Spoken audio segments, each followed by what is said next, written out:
Bebo pa rin sa munggo. Sa munggo yan. Hello guys! So for today, ay gagawa si Bebo ulit ng munggo. Tuturuan ko siya kung paano siya maging mabuting tao. Charot! Tuturuan ko siya paano magluto ng munggo na natutunan ko sa YouTube University. Huwag ka mo magpanggap. Ano? Yung totoo mong ano. Okay, let's do this. Nasak mo muna yan sa... Okay. Anong unahin? Mantika. Okay. Asa yung mantika?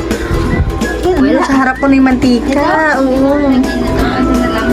Yes. Konti lang ah. Oops. Okay, ito. Bacon? Yes, bacon kasi wala ang baboy eh.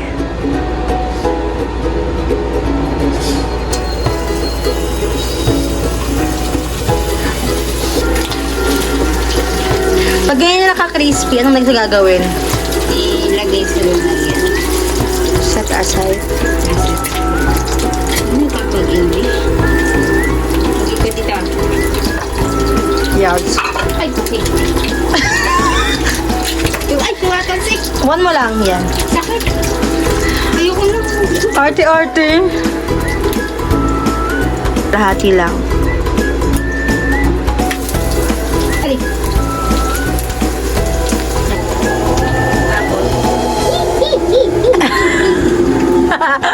Isa pa. Next is, yan na, nangangamoy sunog na, charot. Hindi, okay na, toasted na siya konti. Sibuyas naman. Lahat to? Kalahati lang.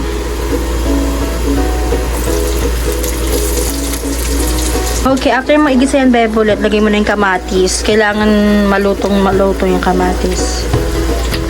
Lagay ko din. Yes. Lahat to? Hindi ba ito tatasay? Sige. Tandaan lang.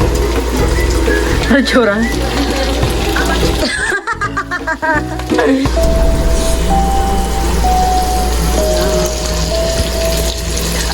Nakamay din lasa na ito dinadasalan eh. Ano ba parang horror na itong ano natin, cooking show? So, Bebo, anong pakiramdam na nagluluto ka ngayon? Ayoko na. Why? Ayaw mo matuto magluto? Eh, yung takaw-takaw mo na lately. Kumain lang. So, mga kalagas, habang pinapalambot niya yung kamatis, magagalaro kami ng comfort cards for couples edition. Okay, dahil pinapalambot pa ni Bebo yung kamatis. Ito yung first question. Ano yung bagay na kailangan mo sa akin na hindi ko nami-meet? Yung bagay? Oo, ano yung bagay na kailangan mo sa akin? Hindi siguro bagay, parang siguro minsan pag-uugali din, ganun. O, ikaw na sumagot. Hindi. At nga ako.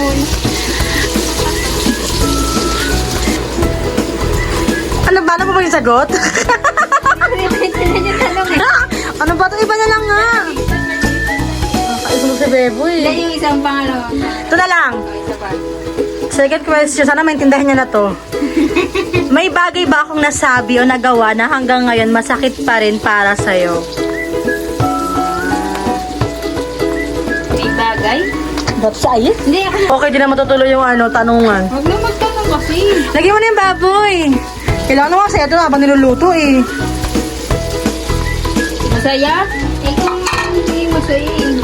Lagyan mo na yung munggo na pinakuluan kanina. Kunin mo muna yung hawakan. Kasi guys, nagpakulo na po kami ng munggo kanina.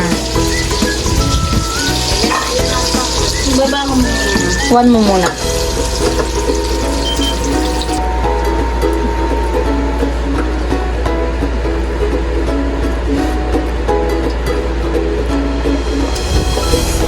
Next is maglagay ka ng kalahati niya ng mangkok na yan. Kalati lang. Ng tubig.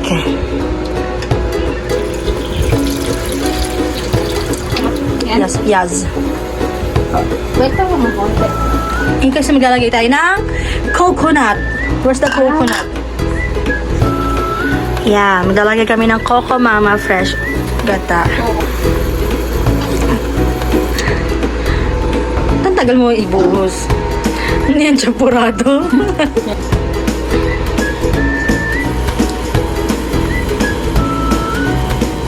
Okay na yan. Pakuluin lang natin. Beba pa rin sa munggo. Sa munggo yan.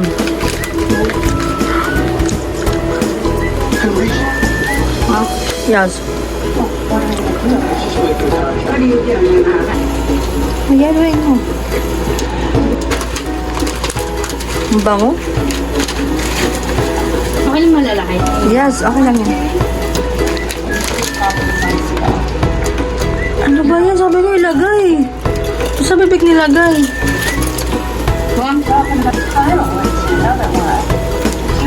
Kumusta na ito ni Ayel? Parang hindi ka nasarapan. Siya nagluto ng munggo eh. Yeah, masarap. Masarap. Kahit may gata. Sarap din ng coke ah. Ikaw be? Masarap. Masarap? Masarap pala Kahit may gata no? Nakita ko lang eh. Ikaw be? Creamy, masarap. Mas green masarap. Ikaw?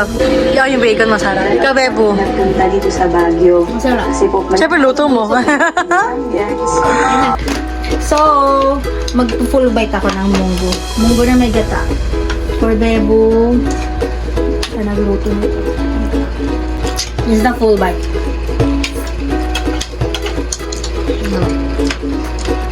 Sarap. Sarap! Ngayon mo lang ginawa yun ng may gata. Gawin mo, diba? Tinuruan kita. Kaya nga, yun yung may gata. Masarap. Kain po. Bye. Okay ka naman. Hello mga ka-likers! So for this video, I just want to share lang sa inyo yung moment na to, yung ganitong kasimpleng bagay, yung magluluto kayo ng hapunan, kakain kayo ng sabay-sabay. Ang saya lang kasi hindi sa lahat ng pagkakataon nagagawa namin yung mga ganitong bagay. Yun lang guys, thanks for watching!